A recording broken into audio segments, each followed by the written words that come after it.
Hey everyone, how's it going? My name is Jeremy here at Flyin Miata, and welcome today to another Facebook Live video. Today we are going to be talking about corn, one of your favorite things if you're a car person, right? We're going to be talking about E85, which is an alternative fuel type that many people have available at the pumps in their area, something that's become a thing in the last decade or so. What is it? Does it make sense to you? Try to cover some of the high points, maybe go down a couple little rabbit trails, but just get some general information out there. Because we've had a lot of experience here at Flyin Miata with calibrating various types of engines using E85 and just lots of time behind the wheel driving it. So, we have some things that we would like to share. Also, as a reminder, remember if you have any questions to leave them in the comments, and throughout the conversation, we'll have some of our people here who'll be keeping an eye on that and see if there's anything that I missed. I do have quite a few notes here based on some comments and questions from before the recording that I'll try to cover as much as I can and then get to any additional things at the end. So, let's start. What is E85? E85 is an alternate fuel type that is purported to have, 85% ethanol, with ethanol being produced from corn, and then, 15% gasoline and the other things. Pragmatically at the pump, what you're going to find is, at least here in Colorado, there's a span that's going to be a kind of a seasonal span, and we've seen anything between 70 and 85%. Really, it very rarely gets up to 85% at the pump here in Colorado. It's usually somewhere in the that 70-ish% range that it's legally allowed to be in there. At the full 85% concentration, it's generally between 100 and 105 octane. So it's very high octane on its own, which is why a lot of people like to use it, because it's much easier to deal with, especially in a street car, than race gas. Race gas, if you don't happen to have a racetrack around or a place that sells race gas, especially you have to be able to get unleaded race gas, it's just a lot harder to get and a lot more expensive, because race gas can be, gosh, I don't even know how much it is, but it's a lot more per gallon these days, or always, than the regular fuel is. And E85 historically has been actually cheaper than regular fuel because, in part because, the government subsidizes the corn industry for various reasons. And so, there are subsidies in there that help to keep that price artificially low, which is a great benefit to performance automotive people, because you have the ability to get this extremely high octane fuel, which has other benefits we'll talk about later, at the pump. So now you may have seen cars running around, mostly domestic cars, but also some imports that have something called flex fuel. So to have to touch on that for a second. What is flex fuel? So flex fuel is a system, and within a lot of factory vehicles, and there is also the potential of doing that in the aftermarket, something we used to do, where you have a specific sensor that goes in line on your fuel system, and that sensor has the ability of measuring the ethanol content of the fuel, and it also measures fuel temperature, by the way, if that's important to you. And so why that's important is because you can't just go back and forth. We'll get into more detail. We can't just go back and forth between regular gasoline and E85 for a number of reasons. You have to have a very specific setup, a very specific calibration to do so. And even if you do, say you have a standalone ECU, you would have to have completely separate mapping for your pump gas that you do for E85 because of the quantity demands that are in play here. What flex fuel does is it gives the user the ability to just put whatever they want in the tank, and the sensor measures the specific gravity of what's in there, and it tells the computer what the content is. So if you have a calibration for pure pump gas and you have a calibration for pure E85, then it can take that percentage input and it can run an interpolation between those 2 points, so that basically you can put whatever you want in there and the ECU will successfully run that. And so if you're going to do flex fuel, that is a really nice way to go, because that keeps you from having issues when you're on the road.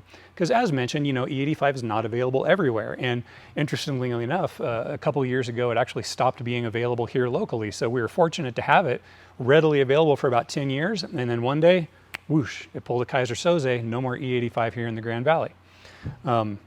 We can still get it in barrels of actual E85, but it's no longer available at the pump. So that is something to consider. We used to offer a kit that was a flex fuel kit back in the old days when we sold standalone ECUs, because you do need that capability on an NA or an NB Miata to properly manage the E85 or the flex fuel more specifically. Unfortunately, when we stopped selling ECUs, selling a flex fuel kit also didn't make sense anymore. So, you know, while we no longer offer that, the technology is out there for people that are so inclined. As far as, you know, NCs and NDs, I believe that there are outfits who can do reflashes for things like that, although we're not involved, you know, because that's not going to be something that's going to be kind of a carb legal setup where we're really focusing a lot of our energy these days. So I believe the technology is there, but not something that we would provide. So, but we can continue to provide the technical help and the expertise because we did spend many, many years working with the E85.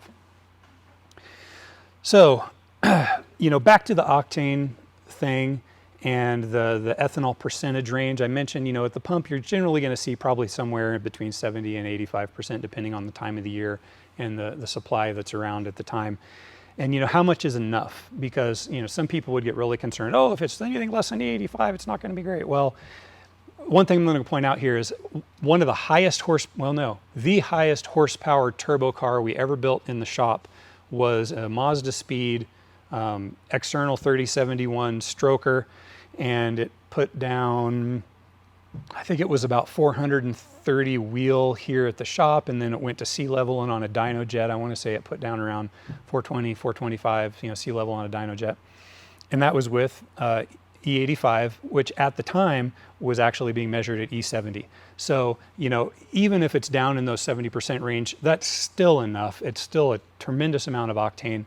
And the other benefits that we'll get to that you're going to talk about. So moral of the story is don't sweat it. Really, your best case scenario is to have a flex fuel setup, use your E85, have the ability to go on a road trip where you might not have it, and just don't worry about it. So let's talk about some more of the technical things. One of the things I want to touch on real quick is lambda versus air fuel ratio. Anyone who's running, you know, if you have a wideband gauge in the car or if you're running a standalone, when you're talking about different fuel types, what an oxygen sensor actually measures is lambda. And it converts that into different air fuel ratios based on the fuel type, because different types of fuel are going to have different ratios of air to fuel to get to stoichiometry. And that's, you know, your ideal combustion levels where you're maximizing your CO2 and your water vapor, and you're minimizing, you know, the NOx and the other carbon monoxide and bad things that are going to be in the gases. So that's, you know, that's your most efficient burn is at the point of stoichiometry. And regardless of fuel type, when you read that as lambda, which is what an oxygen sensor actually measures, lambda of 1 is stoichiometric regardless of fuel type. So in a calibration sense, no matter what fuel you have in the car, the sensor is just measuring for lambda, and then it's converting that into a number because, you know, the numbers are what people are used to seeing. But just to go down the rabbit hole a little bit, I've got a little bit of show and tell here that we can maybe splice into the video later. And I wanted to show some relationships of what lambda looks like for different fuel types and what that really means. You know, people, the number of people normally think of is with pure gasoline, which is E0. There's no ethanol in it. It's just regular gasoline, which most places don't actually have anymore. And that's your old traditional, you know, stoichiometric point of 14.7, you know, rounding to significant digits here just to the 10th. And, you know, on a normal situation, your lambda of 1 is 14.7. And cars are generally running, you know, idle cruise when they're trying to be in that stoichiometric point around 14.7. But as you load up the engine, you know, it can be down in the 13s naturally aspirated, 12s, 11s, or 10s if you're forced induction. You know, 10.3 is going to be relative of a lambda of 0.7, for example. And that's about as rich as anybody really ever wants to go, because when you start getting down into the single digits, you can get misfires from being too rich on the gasoline. But the important thing here is if you look, as your ethanol percent increases, your stoichiometric ratio changes. What doesn't change is lambda equals 1 is still the same. However, most gas stations in the country these days, I believe, are running just normal pump gases somewhere around E10. It's actually got 10% ethanol in it. And that's one of the reasons why you generally don't want to run that if you have small engines like lawnmowers and weed whackers and things that run on carburetors, things that sit for long periods of time because you don't use them, or they sit all winter long. If you have a place that still sells ethanol-free gas, you're going to be a lot better off, because that ethanol is a little hygroscopic and corrosive, and it will gum up your carburetors, and it's not going to be real healthy for engines that are sitting for a long time or that's using needles and stuff like that. But kind of back to the point, for E10s, the stoichiometric point is actually 14.1. For E85, the stoichiometric point is 9.9. For E100, it's 9.0. And then interestingly enough, methanol, which a lot of race cars use, is actually 6.4. And so what these means is, how many parts of fuel versus how many parts of air to get to that point of stoichiometry. And as you go to these smaller numbers, you're using physically more fuel. So to the effect that on average, if you're going between gasoline, normal E0 and E85, it varies a little bit based on your different air fuel targets for your different portions of the map. But on average, E85 is going to be using about 39% more fuel at any given time. So, that means your range is going to go down. If you're using 30% more fuel, then, a 10-gallon tank just got a lot smaller, because you can't go as far because you've got 30% less range. You need to have injectors that are at least 30% bigger to cover the extra volume, and things of that nature. So when converting over to E85, there's a lot of things to consider in addition to that, extra 39-ish% of extra fuel volume. One of the important things is that you make sure to have ethanol compatible fuel system parts. All current modern cars, because the pump is always using E10, they all have stuff that's ethanol compatible now. There's going to be stainless parts in the pump. The fuel lines are going to be kind of the hard plastic like they went to in the NBs. They got away from the rubber lines.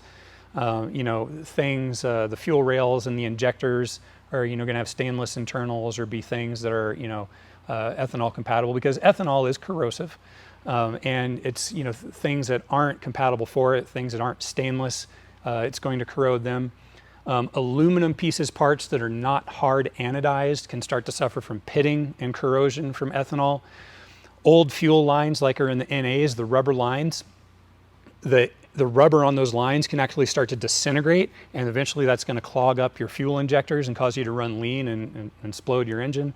So when you're going through this, it's critical to upgrade the entire fuel system from front to back with pieces, parts that are compatible with ethanol.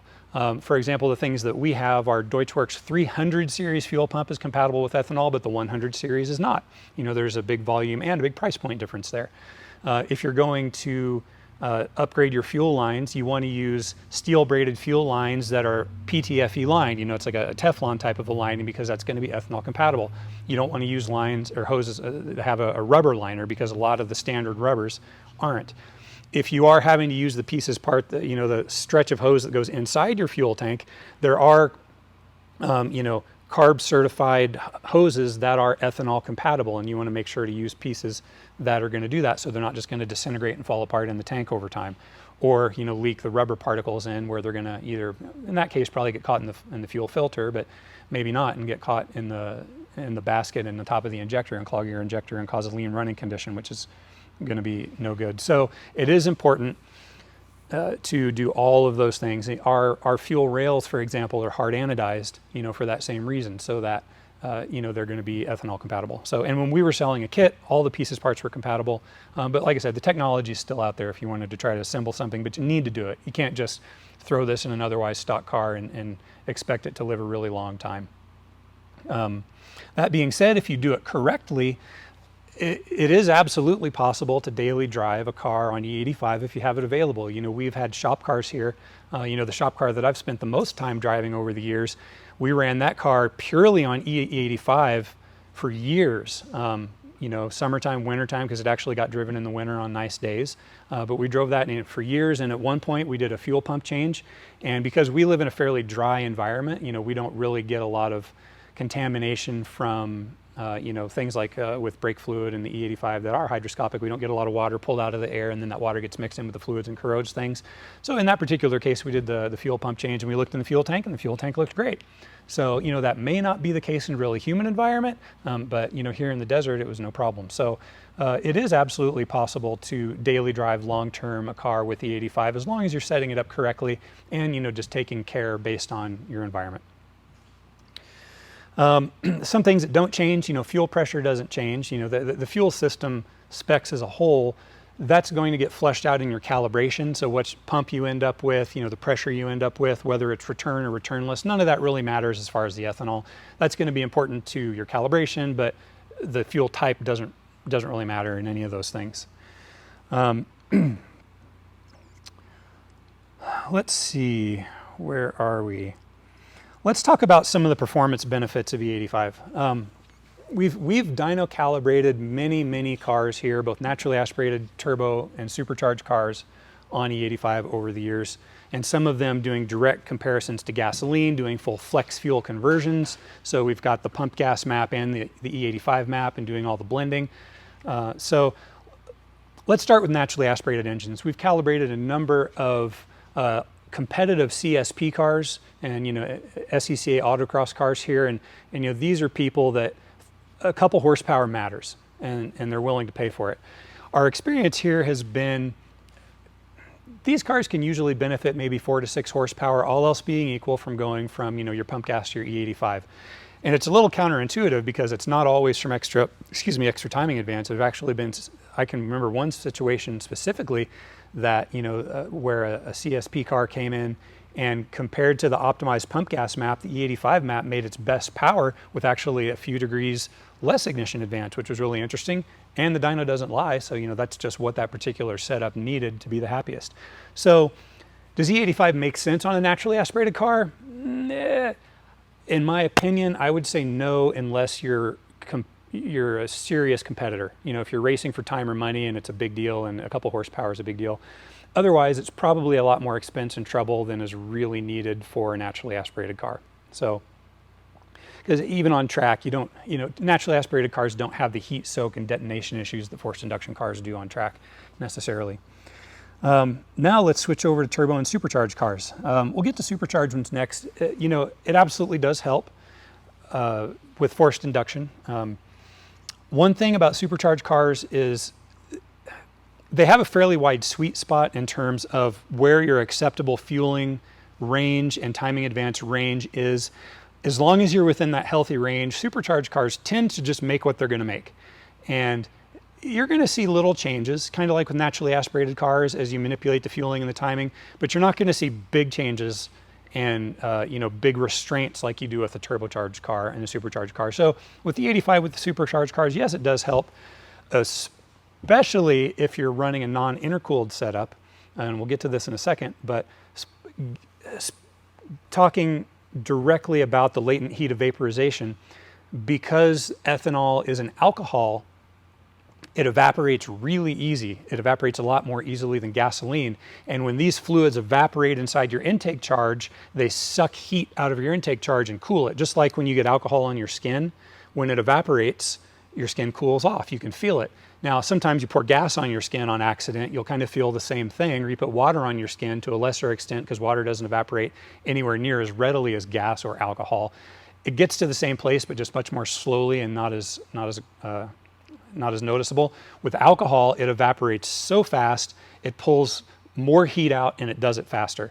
So even without that extra octane boost, the amount of heat that's getting pulled out of your intake charge with the evaporation of the alcohol provides a significant benefit of E85 above and beyond a race gas with the same octane, if that makes sense. So, you know, some people have asked, well, if I can get there on 98 octane, is there a reason to run E85? And the question I would ask is, well, you say you're getting there, are you getting to MBT? And we'll talk about that a little bit more in a second. Where E85 really makes the biggest improvement is on the turbo cars. Turbo cars are generally always knock limited, and they're much more sensitive to fueling and timing changes than naturally aspirated or supercharged cars. With most scenarios, I talked about this in some detail in an ignition advance video we did a few years ago. But your ideal level of ignition advance is one that puts the peak cylinder pressure at a certain point in your combustion cycle. I won't go down that rabbit hole because it's in another video that maybe we can link below from a couple of years ago. And so the MBT is called maximum brake torque, and that's the idea of getting to that point of having the most powerful combustion cycle that's going to give you the most amount of torque available to the crank at that time. The problem with most turbo cars is that as you try to get that ignition advance farther and farther out to try to get closer to that MBT, turbo cars are almost always going to hit their knock or their detonation threshold before you get there. And you can improve that by increasing your octane. However, even with race gas, it's possible for a lot of turbo cars to never actually quite get there. So if you have to ask yourself, is E85 going to be more beneficial than the race gas that I'm using? E85 between the octane and between the latent heat of vaporization from the alcohol is almost always going to be able to get your turbo car to MBT. And it's so the point where you add timing, you make more power, you add timing, you make more power, until the point where I've just added more timing and I'm not making any more power. And you've got a little bit of a window there, you got a couple degrees where you're not making any more power, and then as you continue to add even more timing, your power actually starts to fall back off again because of where the combustion is happening, in your crank rotation cycle. So ideally, in a perfect world, you want your timing advance in all zones of your timing table to always be at that point of where you just got to MBT and stop right there. And the only reason not to do that is if, well, in the performance world, is if you're running into knock issues because you don't have enough octane. There are other considerations with emissions, but that's going to be not in the course of this conversation. So generally speaking, if you're able to get to MBT, then you don't necessarily need more octane, but with a turbo car, it's probably a good bet that the E85 is going to be able to get you a little farther along than the pump gas will. And it's also going to control the intake temperatures a lot better because it's pulling so much heat out, which keeping your temperatures down in a turbo car is the paramount activity, whether it comes to your cooling or your intake temps or your oil temps. Keeping heat down is critical to your build and how you approach things. It's going to mean more time on track, more time enjoying what you're doing, and less time in the pits beating your head against the wall and crying in your beer about what went wrong. So yeah, so that's kind of the horsepower thing in a nutshell. Should you do E85? The only real question is, do you have it available, and are you willing to go through the hardware changes to make it so that it's safe and effective? One thing that is interesting to note is cold starts. As the temperature gets colder, the alcohol doesn't really like to evaporate compared to how the gasoline does. And kind of the breaking point there is around 40 degrees. So a lot of people have had trouble with running E85 over the winter because when it gets much colder than 40 degrees, it starts to take dramatically more cranking enrichment and cold start enrichment to get the car to start and run because the alcohol doesn't really want to evaporate when it's that cold. And that's one of the reasons why in the wintertime you'll start to see those blends down more towards E70 because they need that extra gasoline content in there in order to have that extra, fuel vapor in the air, because the gasoline is going to continue to evaporate at those colder temperatures where the ethanol has a different shape of that particular vaporization curve. So the other argument there is in the wintertime, the extra horsepower that you're getting from the ethanol, the pavement's probably so cold that you don't have traction anyway, so it's not that big of a deal. So there's another argument to having a true flex fuel setup. Pragmatically, probably is fine to just go back to regular gas in the winter when you've got your winter time or your unsummer tires on the car anyway, because below 40 degrees, you shouldn't be running summer tires anyway. You could damage them. All right. Let's see. What else? Are there downsides to E85? Yeah, there's downsides to everything. And, as the driver and owner and builder of the car, it's important in all ways to always look at what, be honest with yourself. What are the upsides? What are the downsides? How do I balance out for my needs and what's going to make the most sense for my situation? The biggest downside is just availability, which we've already talked about. And, another one's reduced vehicle range. If this was a GT car, there's no reason to lop 40% off of your total range. It just, why burn it up just cruising? It doesn't make any sense. The other one is that the alcohol is hydroscopic, and so it's going to pull water vapor out of the air, and it's going to be more corrosive on things. But, once again, if you do a really good job of setting up your hardware, that's less of an issue, but it is a thing to consider because it is real. And, that it requires a standalone or a reflash, and, the biggest downside there is really that Flyin Miata is no longer supporting standalones. However, once again, the technology is still out there for, people that would choose to do that of their own accord. So upsides to the E85 is, as we discussed, it's pragmatically unlimited in terms of, octane capability and ability with turbo cars, because between the octane and the latent heat of vaporization. Has excellent intake control, which we talked about. It is easier to find and cheaper to run than race gas. So if you... And realistically, a lot of people have access to one or the other, but I think there's probably a lot less people that have access to both. So access, I think, is really a big part of the equation for most people. And my favorite upside to it is it smells so much better than gas. Being trapped in dyno rooms for long periods of time, having a car on E85 is much, much, much nicer than having a car on gasoline. It just smells a lot better. It kind of smells like moonshine on fire or something, but it's just easier to be around, in my opinion. So that's just kind of a funny little thing, but it's true. So, is E85, is flex fuel for you? Does it make sense? Well, once again, personal decision. Can you get it? Are you willing to do what it takes to implement it correctly and safely?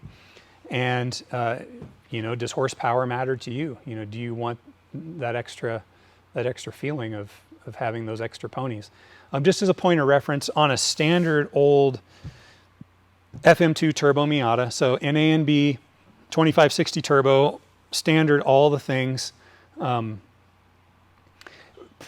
going between 91 octane, which we have here in E85, it was pretty easy to get between another 6 and 10 degrees of ignition advance under full load at 10, 12 pounds of boost in order to creep up on that MBT, which is huge. And generally speaking, they would pick up, 25 or 30 horsepower at the same boost level. So on an FM2, going from 240 up to 270 horse at the same boost level is really significant.